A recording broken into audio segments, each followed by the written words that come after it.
Number 1 કોમ્પ્યુટરનો શોધક કોણ છે?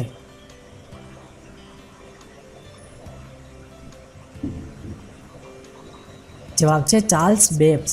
સવાલ નંબર 2 એવો કયો જજ હતો જેને પોતાની છોકરી અને પત્નીની હત્યામાં લટકાવવામાં આવ્યો હતો?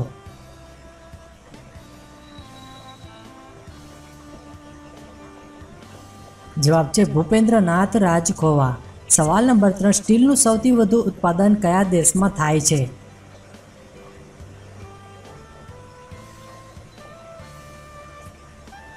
જવાબ છે ચીન દેશમાં.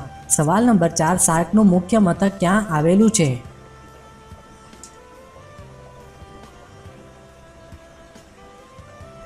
જવાબ છે કાઠમંડુ નેપાળમાં.